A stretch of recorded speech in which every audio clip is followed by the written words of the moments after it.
নমস্কার বন্ধুরা, সম্পাস কুকিং আপনাদের স্বাগত। আজকে আমি রান্না করব জ্যান্ত ছোট যে রুই মাছগুলো পাওয়া যায় সেই মাছের পাতলা হালকা করে ঝোল। তো চলো দেখে নেওয়া যাক এবার আমি কিভাবে রান্নাটা করি। প্রথমে কড়াইতে তেল গরম বসিয়ে দিয়েছি, দিয়ে দেবো জিরে ফোড়ন।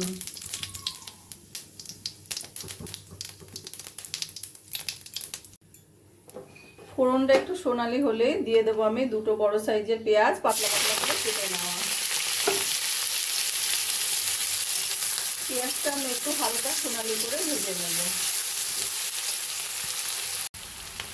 পেঁয়াজটা হালকা সোনালি করে ভেজে নিয়েছি। এবার দিয়ে দেবো আমি একটা বড় সাইজের আলু পাতলা পাতলা করে কেটে নেওয়া। আলুটাকে একটু পেঁয়াজের সঙ্গে ভেজে নেব।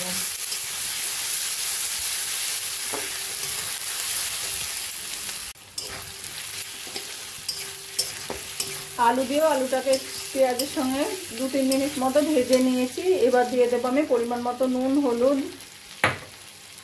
জিরের গুঁড়ো আর লঙ্কার গুঁড়ো। দিয়ে দেবো একটা টমেটো কুচিয়ে নেওয়া, আর দিয়ে দেবো একটা ক্যাপসিকাম পাতলা পাতলা করে কেটে নেওয়া। তো সব কিছু ভালো করে মিশিয়ে কষিয়ে নেব ভালো করে।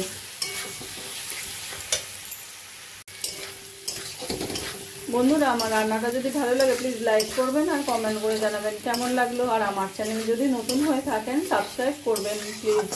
আর যদি ফেসবুক পেজ থেকে দেখেন ফলো করবেন প্লিজ। মশলা কষাতে কষাতে দিয়ে দেবো আমি 1 চামচ মতো আদা রসুন বাটা।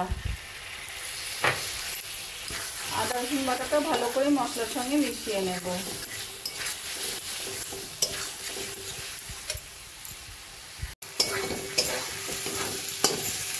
মশলাটা ভালো করে কষিয়ে নিয়েছি। এবার দিয়ে দেবো আমি অল্প করে জল। জলটা দিয়ে আমি লো ফ্লেমে রান্নাটা করে নেব, যাতে বেশ মশলাগুলো গলে একদম নরম হয়ে মাখা মাখা হয়ে যায় ঝোলটা, আর আলুগুলোও সিদ্ধ হয়ে যায়।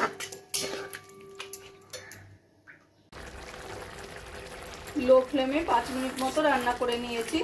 আমাদের ঝোলটা বেশ মাখা মাখা হয়ে গেছে, আর আলুগুলো সুন্দর সিদ্ধ হয়ে গেছে।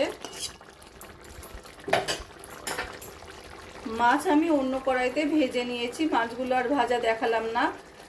এবার আমি ভাজা মাছগুলো দিয়ে দেব। মাছগুলো ভালো করে ঝোলের সঙ্গে মিশিয়ে নেব।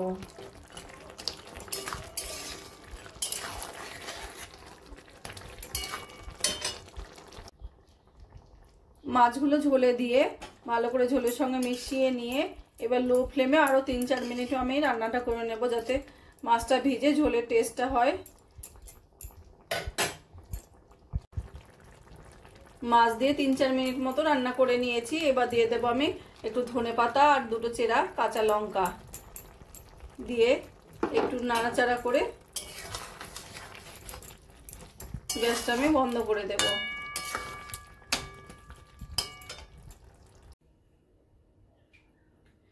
জ্যান্ত মাছের টমেটো ক্যাপসিকাম দিয়ে ঝোল রান্নাটা আমার কমপ্লিট হয়ে গেছে। আমার এই রেসিপিটা যদি ভালো লাগে তোমরা বাড়িতে বানিয়ে দেখতে পারো। গরম গরম ভাতের সঙ্গে খেতে অসাধারণ লাগবে। আর কমেন্ট করে জানাবে কেমন লাগলো। প্লিজ লাইক, শেয়ার ও সাবস্ক্রাইব করবে। আর যদি ফেসবুক পেজ থেকে দেখো ফলো করে নিও প্লিজ।